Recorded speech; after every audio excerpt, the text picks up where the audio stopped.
नमस्कार, मी प्रेरणा भालेराव। आपण पाहत आहात महाराष्ट्र टीव्ही लाईव्हचं बातमीपत्र।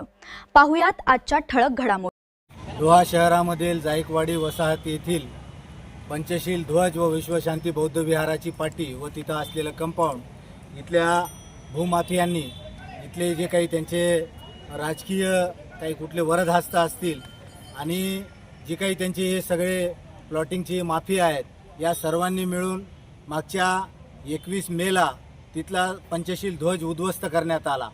त्या आमच्या सर्व लोहा तालुक्यातील कंधार तालुक्यातील सर्व जिल्ह्यातील आमच्या बौद्ध बांधवांना या गोष्टी लक्षात आल्यानंतर 2 तारखेला वंचित बहुजन आघाडीच्या वतीने निवेदन देण्यात आलं। त्यानंतर इथं शहरामध्ये मीटिंग घेण्यात आली व तहसील कार्यालय लोहा येथे संबंधित घटनेच्या माहिती करून देऊन निवेदन देण्यात आलं की 5 दिवसाचा अल्टिमेटम देण्यात आला। 5 दिवसात जर आपण कुठलीही कारवाई या लोकांवर जर केली नाही तर आमच्या सर्व बौद्ध बांधवांच्या आंबेडकरी चळवळीतील सर्व आमच्या बांधवांच्या वतीनं वंचित बहुजन आघाडीच्या वतीनं आंदोलन करण्यात येईल हा इशारा देण्यात आला। तरी पण प्रशासनाने 5 दिवसात कुठलीही कारवाई केली नसल्यामुळे आम्ही येणाऱ्या 23 जूनला लोहा तहसील कार्यालयावर या सर्व भूमाफियांच्या विरोधामध्ये मोठ्या प्रमाणामध्ये जन आक्रोश मोर्चा काढणार आहोत।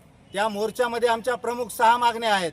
जर आमचा ॲज इट इज जसा आमचा पंचशील ध्वज 1990 पासून त्या ठिकाणी डौलाने फडकत होता तो जशाला तसा पंचशील ध्वज आमचा त्या ठिकाणी लावला पाहिजे।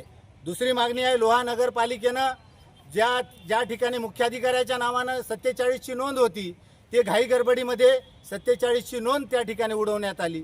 ती नोंद डबल जशाला तशी ठेवावी ही आमची दुसरी मागणी आहे। तिसरी मागणी विश्वशांती बौद्ध विहाराची पाटी असलेलं कंपाऊंड पंचशील ध्वज तिथला ओटा ॲज इट इज जशाला तसं त्या ठिकाणी लावावा व भूमाफिया जे लोक आहेत जे दिगंबर कोटलवार आणि त्यांच्यासोबत इतर 5 आणि पडद्याच्या मागून जे कामं करणारे आहेत जे राजकीय असतील या इथले लोहा नगरपालिकेमध्ये मी सत्ता आणण्यामध्ये मी इथला मधला दुवा आहे म्हणून सांगणारे आहेत यांच्यावर सुद्धा ॲट्रोसिटी अंतर्गत अनुसूचित जाती जमाती आयोगाच्या अंतर्गत ॲक्ट अंतर्गत त्यांच्यावर गुन्हे दाखल झाले पाहिजेत। आमची चौथी मागणी आहे उच्च न्यायालयाची यांनी दिशाभूल केलेली आहे। ज्या 22/2/2024ला यांची गंगाखेड येथील यांच्या जलसंपदा कार्यालयामध्ये यांची मीटिंग झाली। त्या मीटिंगमध्ये सर्व अधिकारी होते। त्या अधिकाऱ्यांच्या त्या ठरावावर सह्या आहेत आणि ज्या लोकांनी 5 लोकांनी ते जमीन खरेदी केलेली आहे 2014ला त्या लोकांनी कोर्टाची दिशाभूल केली। कोर्टाला जी इथं ध्वज आहे धार्मिक स्थळं आहेत विविध झेंडे आहेत हे लपवलेलं आहे म्हणून कोर्टाची सुद्धा अवमान केलेला आहे। आमच्या बौद्ध बांधवांच्या भावना दुखवल्या आहेत म्हणून कोर्टाची फसवणूक केली म्हणून 420 अंतर्गत यांच्यावर गुन्हे दाखल करण्यात यावे ही आमची मागणी आहे। त्याबरोबर आजपर्यंत जी तिथं त्यांनी जमीन तिथले जे काही घरं वगैरे आहेत सर्व उद्ध्वस्त केलेले आहेत आणि आमचं शासनाला 5वी मागणी आहे की ॲज इट इज आज जशाला तशा अवस्थेमध्ये तिथं काही कुठलंही त्या जागेचं हस्तांतरित होऊ नये विक्री वगैरे होऊ नये ही आमची 5वी मागणी आहे। आणि आमची प्रमुख 6वी मागणी आहे की त्या ठिकाणी आमचे लोहा तालुक्यातील लोहा शहरातील असंख्य असे बौद्ध बांधव आहेत दलित बांधव आहेत भटके विमुक्त आहेत या ज्या बेघर आहेत ज्यांना आजही देशाला 78 वर्ष स्वातंत्र्य होऊन झालेले आहेत आजही त्यांना पाय ठेवायला जागा नाही। या ठिकाणी पालावर कुठंतरी ही लोक आपलं जीवन बसर करत असतात। त्या लोकांना बेघर लोकांना तिथं जागा द्यावी त्यांना शासनानं ती परत जागा यांची रजिस्ट्री रद्द करण्यात याव्यात आणि त्या जागा परत ताब्यात घेऊन त्यांना घरं बांधून द्यावीत। अशा या प्रमुख 6 मागण्यावर येणाऱ्या 23 जूनला आमचा जनाक्रोश मोर्चा राहणार आहे। याने मी या आजच्या बाईटच्या माध्यमातून लोहा पोलीस स्टेशनला तहसील कार्यालयाला निवेदन दिले। या माध्यमातून आपल्या तमाम लोहा कंधार आणि आपल्या जिल्ह्यातील सर्व बौद्ध बांधवांना आंबेडकरी चळवळीमधल्या सर्व आमचे जे बांधव आहेत भीम सैनिक आहेत माता भगिनी आहेत सर्वांना नम्र आवाहन करतो की कालचा वालधुनी येथील कल्याण वालधुनी ठाणे मुंबई येथील आमच्या सर्व बौद्ध बांधवांनी एकजूट दाखवली आणि शासनाला तिथं नमावं लागलं आणि आमचा तिथला विजय झालाय। तिथली जवळपास 36 एकर जमिनीवर आंतरराष्ट्रीय दर्जाचं बौद्ध विहार होणार आहे त्या ठिकाणी आमच्या सर्व शाळा होणार आहेत, सर्व बौद्धांचे तिथं सांस्कृतिक केंद्र होणार आहेत. त्या धर्तीवर आमच्या लोहा तालुक्यातील, कंधार तालुक्यातील सर्व बौद्ध बांधवांनी, जिल्ह्यातील बौद्ध बांधवांनी या मोर्चाला सहभागी व्हावं आणि नक्कीच आपल्याला यश मिळणार आहे. एवढं या ठिकाणी आपल्याला बोलतो, थांबतो. जय भीम. आत्ताच कायद्याची बाजू पंचशील कांबळे यांनी सविस्तर समजावून सांगितलेली आहे. त्याबद्दल आज जे आमचा ध्वज काढण्यात आलेला आहे, एकाचा नसून पूर्ण तालुक्याचा, राष्ट्राचा अवमान केलेला आहे या भूमाफियांनी. म्हणून पूर्ण लोहा तालुक्यातील बौद्ध बांधव पेटून उठलेला आहे. आम्ही मोर्चा आणण्याआधी याने तडजोड केली पाहिजे, हे माझं वैयक्तिक मत आहे. म्हणून आम्हाला कायदा हातात घेण्याची वेळ आणू नये. 4% तिथं ठेवून आम्हाला भेडवायचं काम करू नये. अन्यथा आम्ही तुम्हाला कधीच तिथं प्लॉटिंग किंवा घरं बांधू देणार नाही. हे सगळा लोहा तालुक्यातला बौद्ध बांधव आणि मागासवर्गीय तुटून पडेल, मग तुम्हाला कळेल या तालुक्यातले बौद्ध बांधव किंवा भीम सैनिक काय करणार, हे लक्षात ठेवा. एवढंच बोलून मी 2 शब्द संपवितो. जय भीम, जय भारत. जय भीम.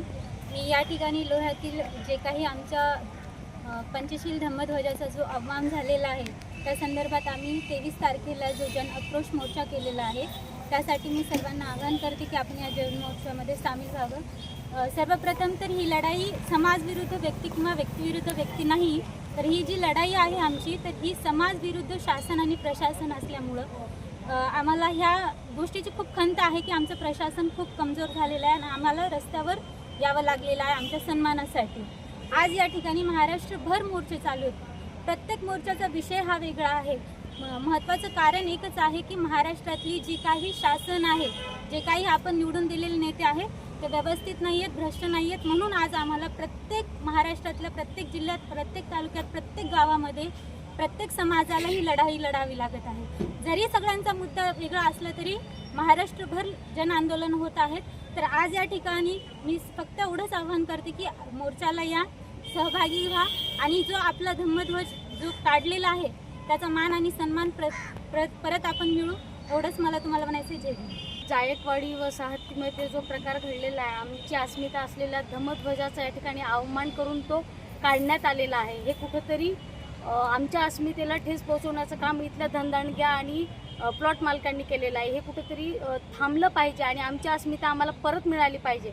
तसं तर पंचशील सरांनी ह्या बाबतीत सविस्तर आपल्याला काय काय आमच्या मागण्या आहेत ते सांगितलेल्याच आहेत. पण आज आम्ही तहसीलदार साहेबांना आणि पोलीस प्रशासनाला त्या माध्यमातून आमच्या भावना कळवलेल्या आहेत. पण मी ह्या ठिकाणी आपल्याला एवढंच आवाहन करते की येणाऱ्या 23 जूनपर्यंत जर आमच्या मागण्या मध्यस्थी करून पूर्ण नाही झाल्या तर येणाऱ्या 23 जूनला जो जन आक्रोश मोर्चा होईल त्याला स्वतः प्रशासन हा जबाबदार असणार आहे. त्याला आमचा समाज जबाबदार राहणार नाही. याची प्रशासनानं नोंद घ्यावी, एवढं मी या ठिकाणी बोलते आणि थांबते. जय भीम, जय संविधान. जायकवाडी वसाहत येथे पंचशील ध्वजेचं जे अवमान झालेलं आहे, त्या अवमानाविरोधात वंचित बहुजन आघाडी व लोहा कंधार येथील बौद्ध समाज सर्वतोपरी प्रयत्न करत आहे. मी प्रशासनाला आज एवढंच सांगू इच्छितो की आम्ही तुम्हाला दिनांक 22पासून निवेदनं आणि शिष्टमंडळा थ्रू ते पंचशील ध्वज पुनर्स्थापित करा अशी मागणी करूनही आपल्याकडून कोणतेच कारवाई अद्याप करण्यात आलेलं नाही.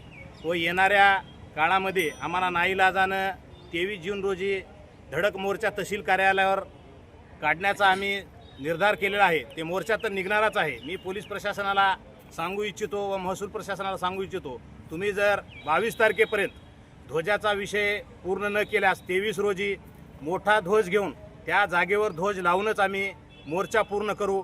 व येणाऱ्या या आंदोलनामध्ये आंबेडकरी घराण्यातून एखाद्या व्यक्ती या आंदोलनामध्ये सहभागी होण्याची शक्यता नाकारता येत नाही. त्यामुळं कायदा सुव्यवस्थेचा प्रश्न निर्माण झाल्यास या सर्वस्वी प्रशासन जबाबदार राहील. एवढंच बोलतो, थांबतो. जय भीम, जय बसव.